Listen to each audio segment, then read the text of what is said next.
Napaka-importante po na ang ating buhay ay tiwasay, tahimik, payapa.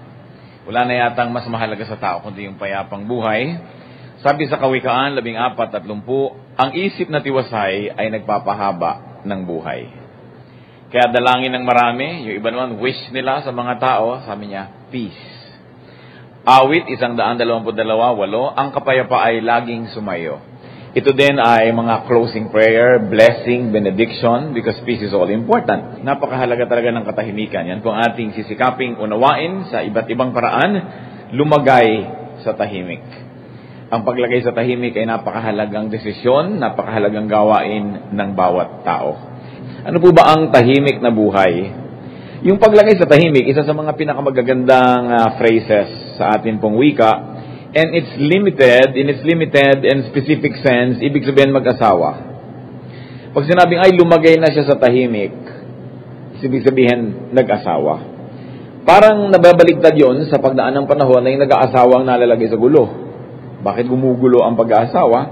Ang konteksto nun nung araw, ang taong hanap ng mamahalin, naghahanap ng magmamahal sa kanya, palipat-lipat, punta-punta dito at papunta-punta ron, nung makakita na ng finally gusto maging kapartner, sasabihin nila, lumagay sa tahimik.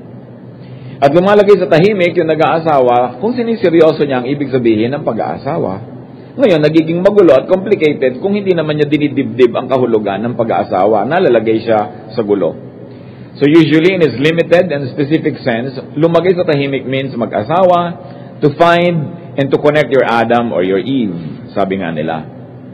This is the conventional and the normal sense of the phrase, lumagay sa tahimik. Pag sinabi nating normal, ibig sabihin lang, it is the behavior of most people. It is the norm. Genesis 2:23, sinabi ng lalaki, sa wakas, narito na ang isang tulad ko, laman ng aking laman, buto ng aking buto.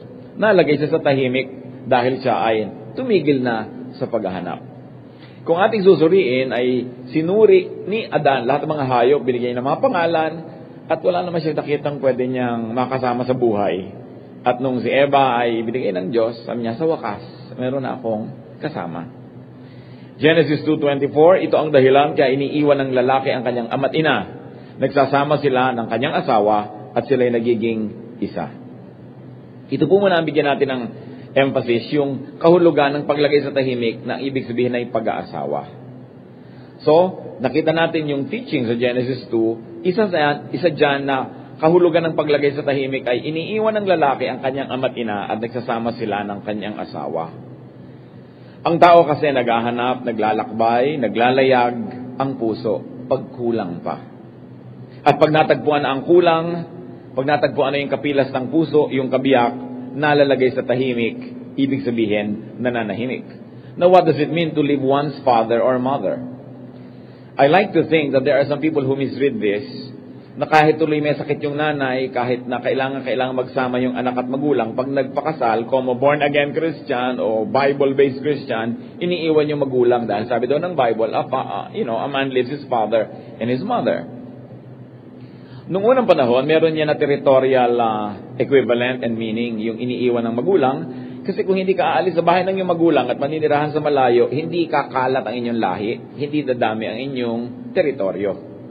Kaya nung kokonti pa lang ang tao, noong unang panahon, nire-require nila na aalis ka sa iyong magulang, pupunta ka sa malayo-layong bayan, para dumami ang teritoryo nyo. Ganon din yung mga dahon, ganon din yung mga buto ng halaman, lumilipad yan para makalating sa malayo, para dumami yung halaman na nakakalat sa iba't ibang lugar. So, nung araw, pag sinabi nyo, leave your father and your mother, because there was such a need for the families and the tribes to increase their territorial growth, hindi yan laging totoo sa lahat ng panahon. So, dapat tinitingnan mo lang, kailangan ba yun? Kung hindi naman, hindi ka maobligado na iwan yung nanay mo o tatay mo. Leaving one's father and mother also does not only mean physical separation, although it may. But it may mean a change of primary belongingness.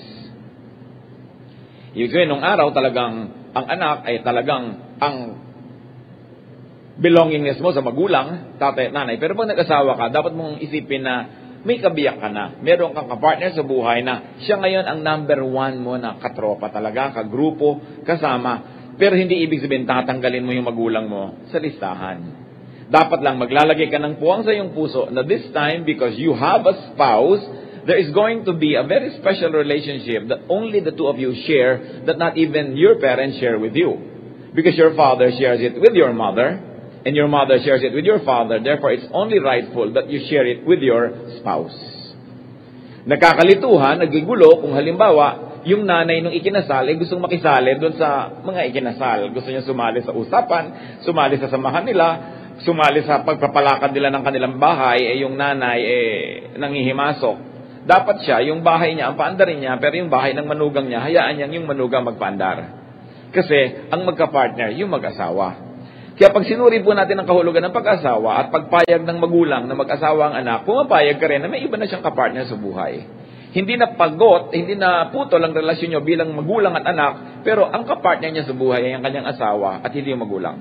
Dapat clear yun, para tahimik ang buhay. May isa pang kahulugan yan. Naging symbol lang yung a man leaves his father and his mother.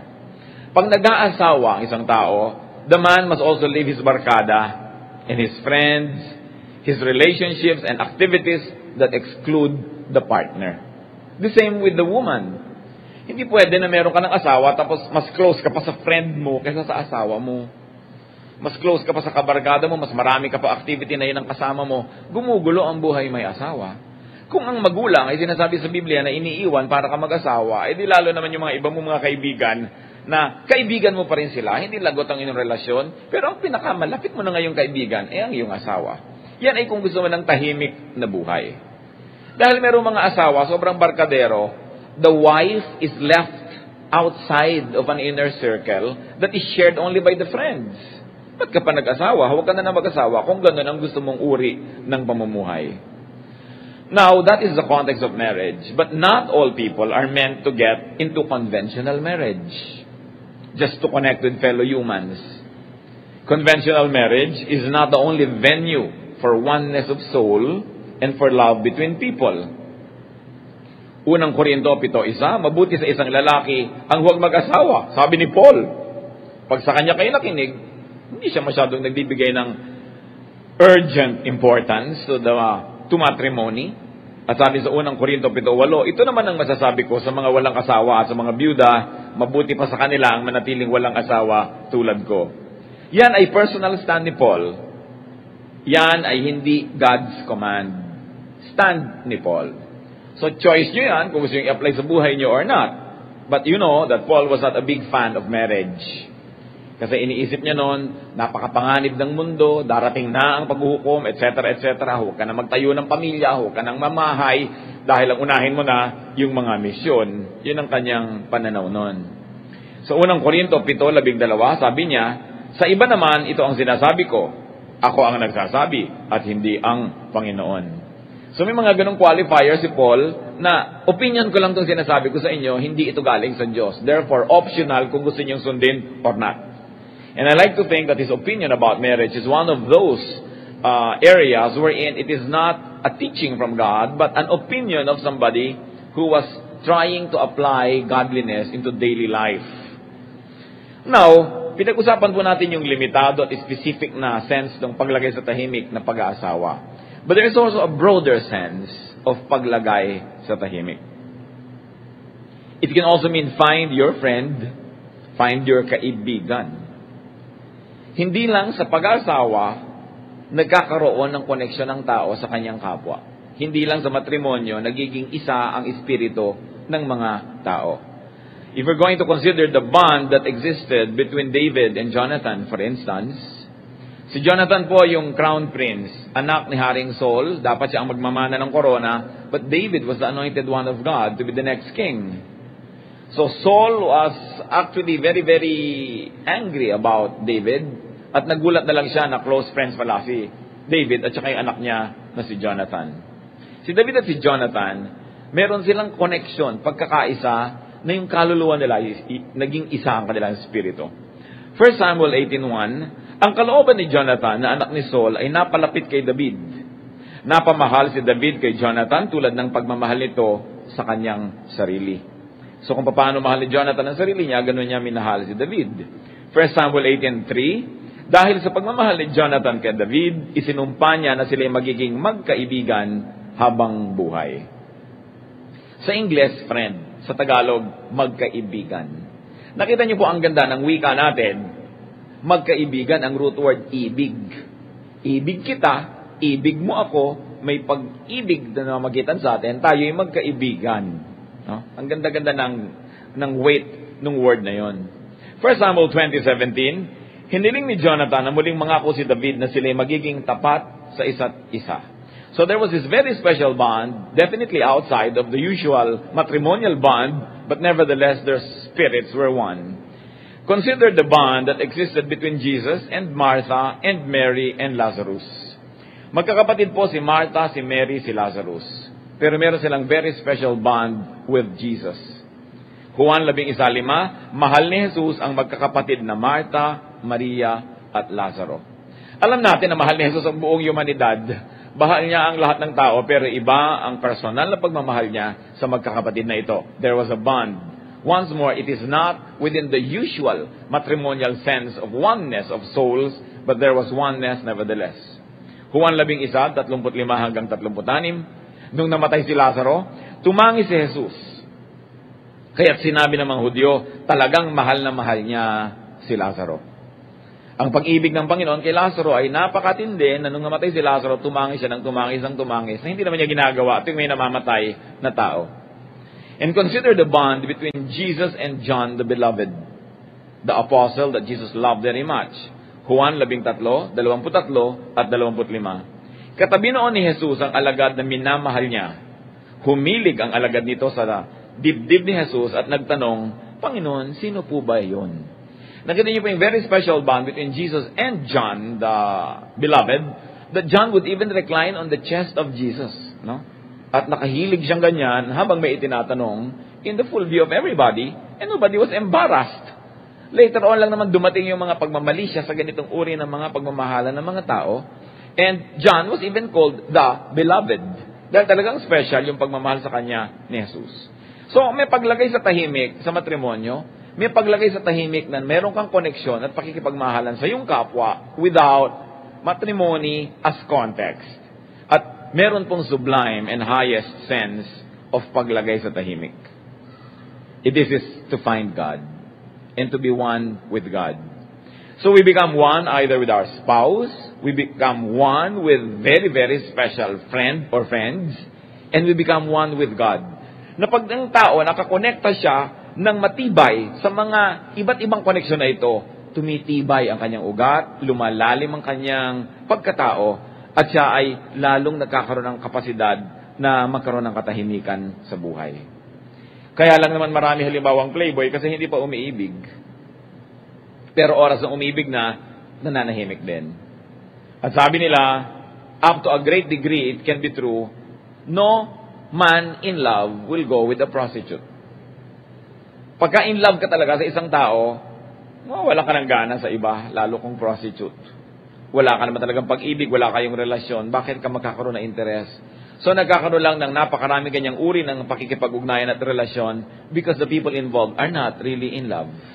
So hindi sila tahimik, hindi sila nakareserba, hindi sila payapa, naghahanap, naglalayag, nagbabaka sakali. Meron namang palipat-lipat ng nobyo, palipat-lipat ng mga kaibigan kasi nagbabaka sakali na makakita nung makakapalagayang loob at matatahimik sila sa kanilang pakikiisa sa spirito ng mga taong ito. Pero ang pinakamalalim dyan, yung talagang makipag-isa ka sa Panginoon, which does not mean na hindi ka na pwede makipag-isa sa kapwa-tao. Kasi tayo nilikha sa wangis ng Diyos na meron tayong maaring several connections, all of them quality. Unang Korinto 6:17, ang nakikipag-isa sa Panginoon ay nagiging kaisa niya sa Espiritu. At napakalalim ng kapayapaan ng tao, nakaisa niya ang Diyos.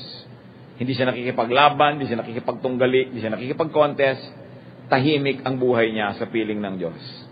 Pangalawang Korinto 5:20, hayaan ninyong maging kaibigan kayo ng Diyos. Kung gusto niyo pa, palitan yung diin maging kaibigan kayo ng Diyos. Sapagkat ang Diyos ay pag-ibig. Paano natin gagawin ang pagpapatahimik sa buhay? Dinefine lang natin kanina yung mga conventional and non-conventional kinds of connections with people. So sa context po ng conventional na katahimikan, ibig sabihin sa pag-aasawa, sa buhay may asawa, paano ba talaga pinapatahimik ang buhay? Bakit maraming may asawa, magulo ang buhay? Bakit maraming buhay may asawa, parang gera? So sa konteksto po ng pag-aasawa, paano pinapatahimik ang buhay? Unang-una, marry the one you love. Yan naman ay sa mga hindi pa kasal. Meron pa kayong choice, marry the one you love. Yung minamahal ang pakasalan. Kasi siyempre, pagka nagmamahal ka, marami kang napapatawad, marami kang nagagawang mabuti, inspirado ka, mas tatahimik ang iyong buhay. So marry the one you love, marry only for love. At lagi ko yan pinapakiusap sa mga magulang. Alam natin ang mga magulang, maganda ang intensyon sa kanilang mga anak. Pero kung intensyon nyo, itong taong sa tingin nyo ay napakatino, may kinabukasan, ang husay-husay, pero hindi naman yun ang mahal ng anak nyo, hindi naman yun ang magandang kandidato na pakasalan niya. Because people should marry only for love. Sa hirap ng buhay may asawa, kung wala kang pag-ibig sa simula pa lang, paano ka titagal? Paano ka magdurusan ng may kagalakan sa loob ng iyong puso sa iyong mga sakripisyo?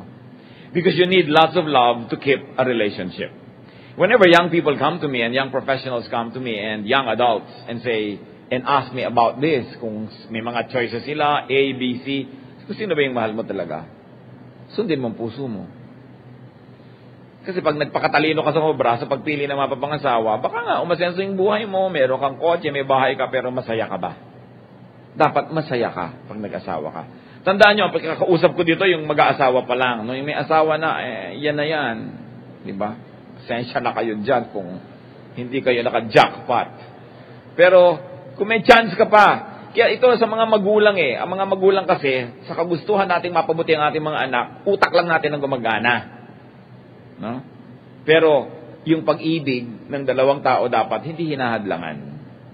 Sapagkat, kailangan ng maraming pag-ibig sa buhay. Kahit wala kang kinakain, umiibig ka, masaya ka naman. Kaysa masagana ang iyong buhay, pero matabang ang lahat. Unang Pedro 4:8, ang pagmamahal ay pumapawi ng maraming kasalanan. Pag nagmamahal ka, marami kang pinapalampas. Marami kang pinapatawad. At salamat na lang dahil mahal tayo ng Diyos, kaya pinapatawad tayo. Napapawi ang marami nating kasalanan. Ang magkasama kasi sa buhay, laging magkakaroon niya ng conflict, sinasadya man o hindi. Kung hindi mo mahal yung nakiki-conflict sa'yo, ang daling makipaghiwalay, ang daling lumaki ng gulo. Pero kung mahal mo, napagpapasensyahan mo yon. Sabi nga nila, ang pag-ibig ay may mata, ang pag-ibig ay hindi bulag. Yang marunong na umibig, bawat sugat ay bulaklak. Kaya kahit nasusugatan ka na, tingin mo pa bulaklak. Kasi in love ka no? Pero pag hindi ka in love, masyado kang matalino. Ang pag-ibig kapag duwag ay payapat walang agos. Walang talon, walang baha, walang luha, walang lunos. Ngunit pag-ibig na dakila ay puso ang inaanod, pati dangal, yamat dunong nalulunod sa pag-irog. Sabi niya ni Jose Corazon de Jesus, sabi niya, ang pag-ibig na buko pa ay nakikinig pa sa aral. Tandang di pa umiibig, nakikita pa ang ilaw. Ngunit kapag nagalab na't pati mundo'y nalimutan, yan, ganyan ang pag-ibig. Damdamin mo't puso lamang. Kapag ikay umiiwas sa sakon at sa panganib, ay sadyang malinaw at buo pa ang iyong isip. Takot pa ang pag-ibig mo, hindi ka pa umiibig. Pag umibig pati hukay ay aariin mong langit. Sabi pa rin niya yon, no? So, kilig naman kayo dyan. So, dapat you marry only for love. No? Pagka daw sinasabi ng babae, ako hindi makasulat at ang nanay nakabantay. O hindi ako makatext at ang nanay nakabantay. Asahan mo, kaibigan, hindi ka pa minamahal. Pero pag nag-text na sa ibabaw man ng hukay, minamahal ka na niya ng higit sa kanyang buhay. So, love is very important. And if we're going to be very intelligent about our choice of partners, where will the romance be? Mahalaga. Then, not only marry for love, but marry the one you love. Mahal mo pala, di pakasalan mo. Kanina, pakasalan mo lang yung mahal mo. At kung mahal mo, di pakasalan mo. Ito naman, pakasalan mo kasi mahal mo Ibig sabihin, nag-commit ka.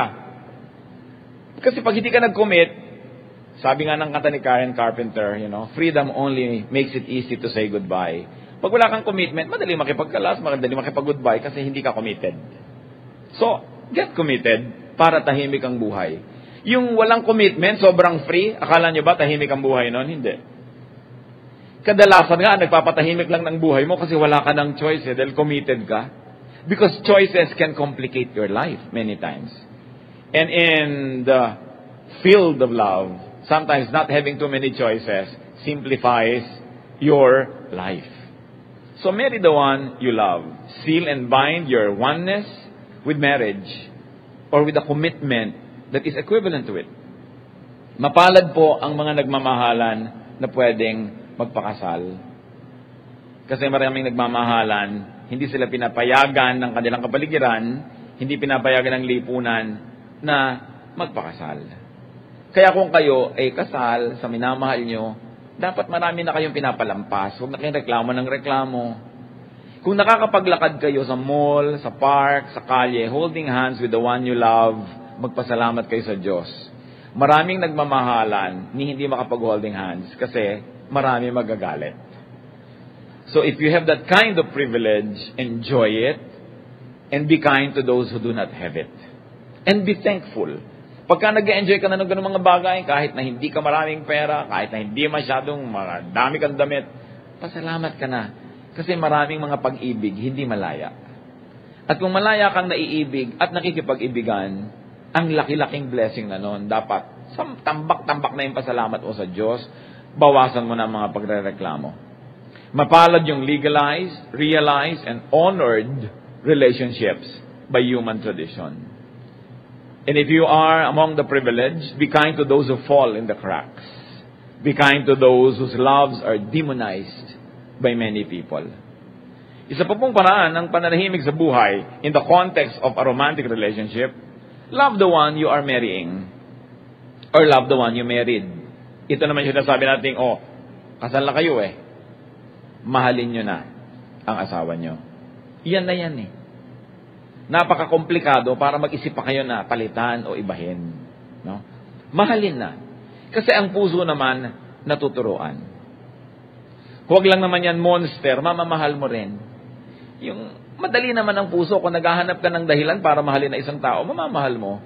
Pero pag naghahanap ka ng dahilan para hindi mo siya mamahal, talagang nga, kakamuhian mo pa. So what do we do, brothers and sisters? Para tahimik ang mundo, let people fall in love. Payagan natin sila na magmahal at makipagmahalan. Let people nurture love. Do not stand in the way. Do not play God. Do not play judge. Let people find their hearts and let people find love in their lives. So ang sinasabi natin, love the one you married. In other words, dahil asawa mo na yan, kung minsan napilitan ka lang nun o kaya ay nawawalan ka ng gana, pero sikapin mo, gumawa ka ng paraan to fall in love again. Especially kung hindi mo kaya, ayaw mo, at hindi pwedeng hiwalayan, kailangan turuan mo ang sarili mo na mahalin yan. Kesa naman, nandiyan ka pero nagtsatsaga ka lang. Nandiyan ka pero hirap ka. Kailangan gumawa ka ng paraan to fall in love with your partner. In case you have fallen out of love or in case you have never been in love.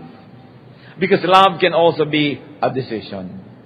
Like many things, to love is a decision. But I will decide to love you. Whether or not you're lovable, whether or not you love in return, if I decided to love you, then I love you. Love can also be a commitment. Kawikaan 18:22.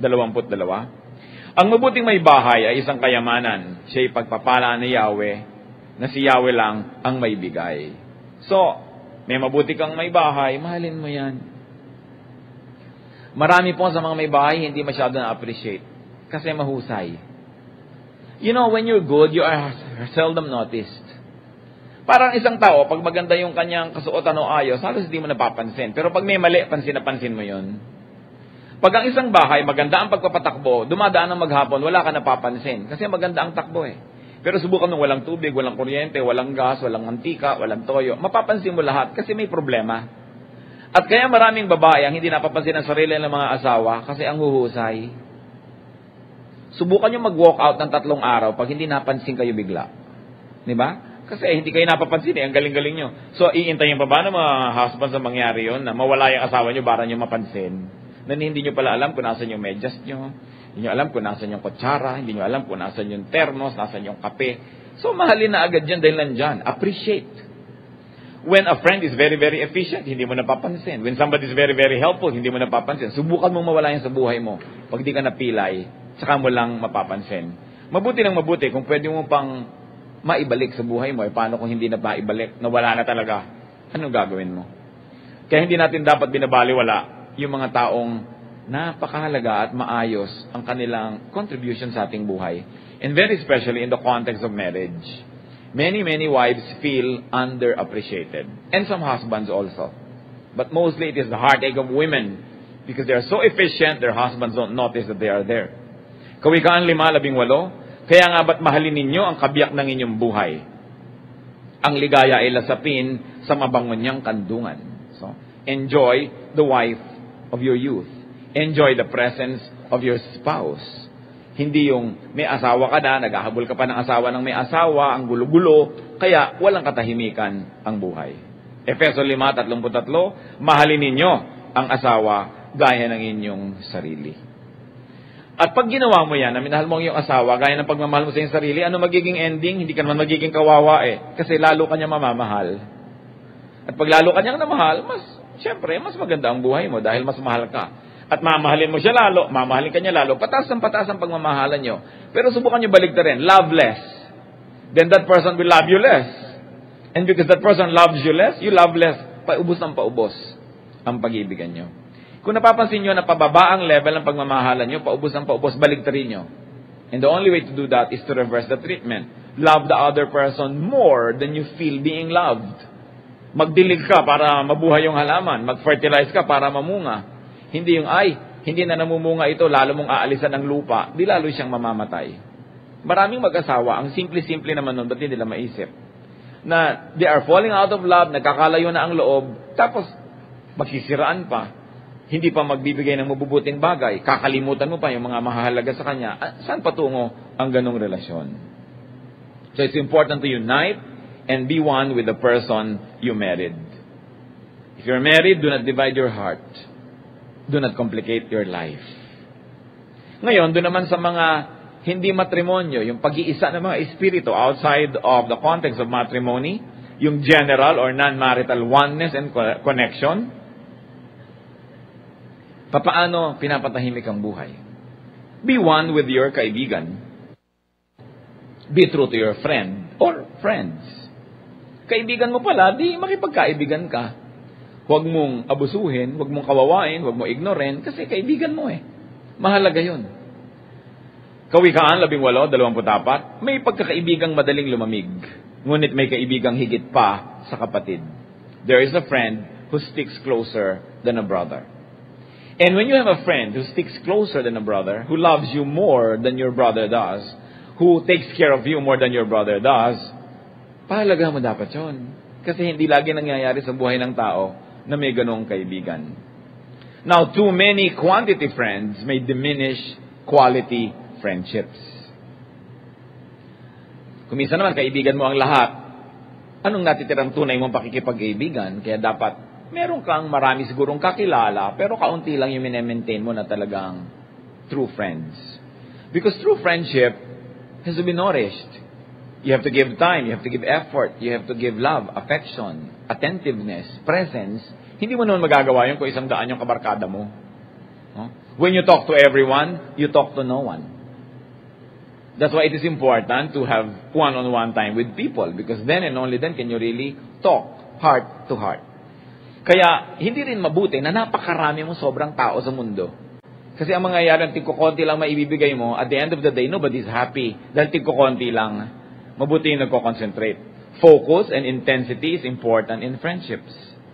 Kawikaan 27:10, huwag mong pabayaan ang iyong kaibigan. Ano ba kahulugan na may kaibigan ka? No? Hindi lang dahil meron kang katawanan, mas madalas ang kaibigan mo yung kasama mo sa hirap. Yung talagang willing na dumaan sa hirap dahil sa iyo o kasama ka. Pag sobrang dami, mapapabayaan ang tunay na mahalaga. Lalong-lalo kung may asawa ka na, ang dami mo pang barkada, parang wala ka na sa lugar. A few friends will give you time to have quality relationships. Mahirap makipagkaibigan naman sa sobrang barkadero o popular Yung daming tao. Parang gusto mong kantahin yung, I know I stand in line until you think you have the time to spend an evening with me. Kapila ka, kasi ang dami. So, nawawala yung mga mahahalaga sana na pakikipagmabutihan. Remember that quality is expensive and quality is rare.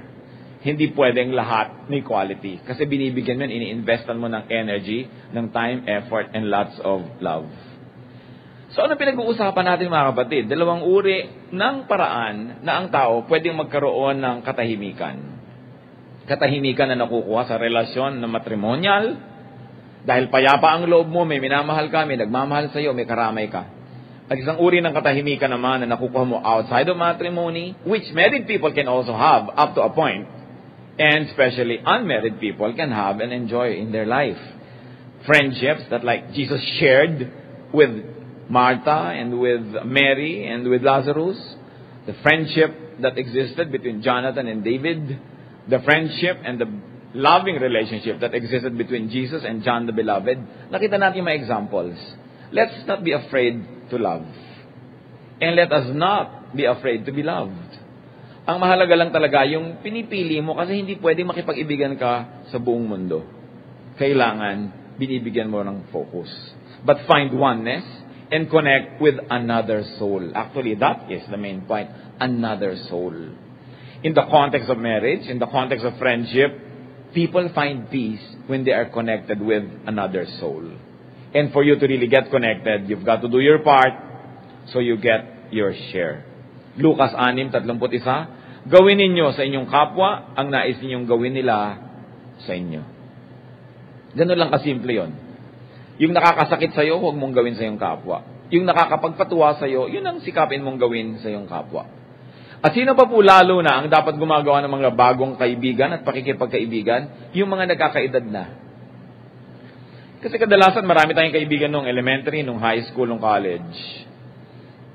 Tapos lalo na yung mga nag-asawa, naging busy sa career, puro na lang colleagues, puro workmates, pero wala nang kaibigan kasi naging busy.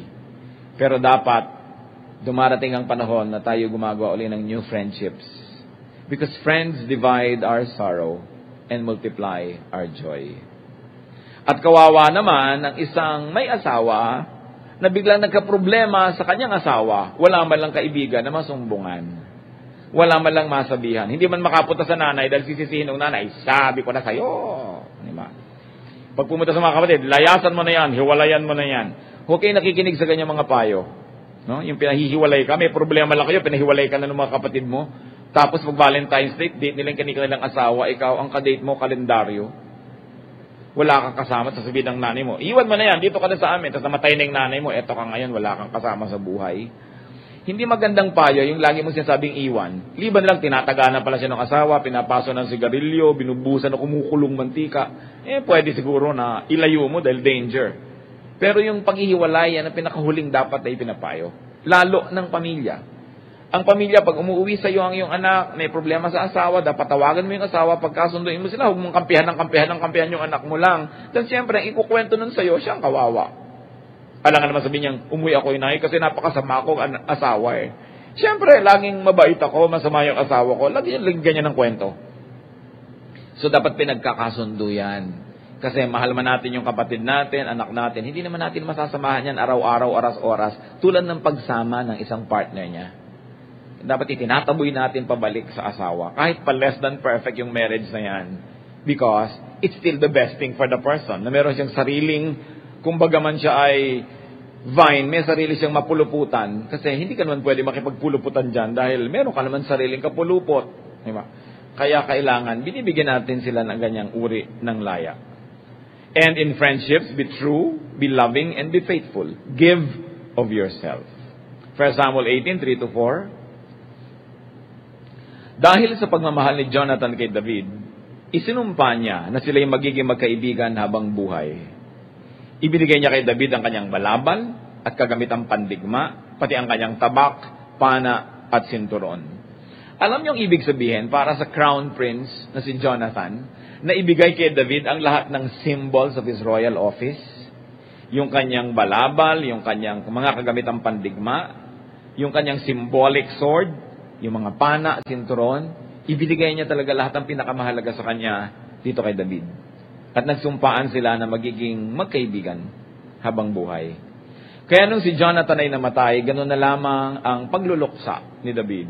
David eulogized Jonathan, 2 Samuel 1:26, NIV. Sabi niya, I grieve for you, Jonathan, my brother. You were very dear to me. Your love for me was wonderful, more wonderful than that of women. Mas kahanga-hanga pa ang pag-ibig mo sa akin kaysa pag-ibig ng mga babae. At alam nyo na napakarami naging babae ni David. Ang dami-dami niya naging asawa. Pero sabi niya, Jonathan, sa Tagalog, sa pagpanaw mo, kapatid kong Jonathan, ngayon ako'y nagluluksa. Pagkat ikaw ay mahal ko at sa iyo'y humahanga. Ang pag-ibig na ukol mo sa akin ay pambihira, mahigit pa sa pag-ibig ng babaeng minumutya. And Jonathan's love could be compared by David to the love of women because David had so many women loving him. And he said, none of these women surpassed the way you love me. At gano'n na lang ang naging pagluluksa niya. Dahil sila nagkaisang loob. At napakatagal na yun ang nagbigay sa kanya ng steadiness, ng anchor, yung friendship nila na yon. Hindi yung mga babaeng dumating at lumabas sa kanyang buhay, kundi yung kanyang kaibigan. Pagbuo ang tao sa loob, pagbuo ang tao sa kanyang espiritu, pag siya'y nagmamahal at minamahal, pag siya'y tapat at pinagtatapatan, tahimik ang mundo. Tahimik ang buhay. Kaya so far sa discussion natin, a love affair with a romantic partner or a love affair with a friend. Doon pa lang naman tayo nag-uusap eh. Pero kung wala sa kalagayan na yan, kayo sa pinag-uusapan natin, because not everybody will find themselves in this category. Just in case that there's anybody who doesn't fall under this category, well, find yourself. Find your place. Find your peace. Because most teachings and presumptions are for the majority, for the so-called normal, or the majority. But seldom is a general teaching for a general audience, fully relevant and kind and nurturing to minorities. Seldom is a teaching for everybody, fitted for those who are not conventionally classified. Seldom is a general teaching kind to those who fall in the cracks. And in case any one of us falls in the cracks, it is your right, it is your privilege to find your place, to find where you will be peaceful, at kailangan hanapin mo ang mamahalin mo at makikipagmahalan sa iyo. Those who fall under these circumstances are no less human. They are known and loved by God, and they are worthy of a peaceful and meaningful life, just like everybody else. So find your peace. Lumagay ka kung sa katahimik, kung sa kaswak, dun ka lumagay. There is a place for everyone in this big world. Mateo 10:29 hanggang 31. Hindi ba't ipinagbibili sa halaga ng isang salaping tanso ang dalawang maya?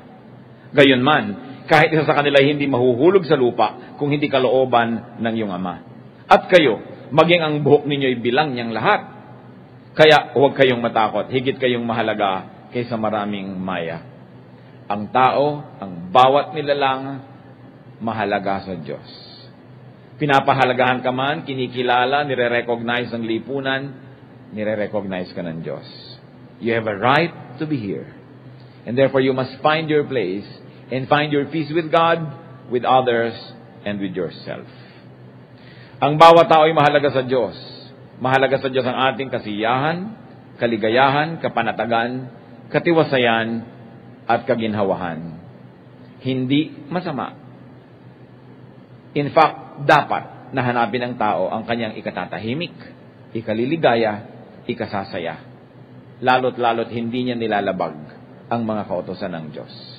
Lumagay sa tahimik. At napakahalaga mga kapatid, ilagay natin sa tahimik ang mga mahal natin. Mahal pala natin, di mahalin. Mahal mo pala, bakit mo pinagsiselos? Mahal mo pala, bakit mo pinasasakitan? Mahal mo pala, bakit mo pinapabayaan? Mahal mo pala, ba't mo iniiwan? Mahal mo pala, bakit mo kinakawawa? Mahal mo pala, di mahalin mo. Para tahimik siya at tahimik ka rin. Ilagay natin sa tahimik ang nagmamahal sa atin. Kadalasan, dahil hindi tayo nakapag-iisip, pinarurusahan natin ang nagmamahal sa atin. Hinahayaan natin sila mag-alala, mag-isip, Hinahayaan natin silang magselos, hinahayaan natin silang mangulila, malungkot, samantalang tayo yung susi para sila sumaya. Kung mahal mo, di mahalin mo. Kung mahal ka, pahalagahan mo. Kasi hindi lahat ng tao magmamahal sa iyo. Pag yan,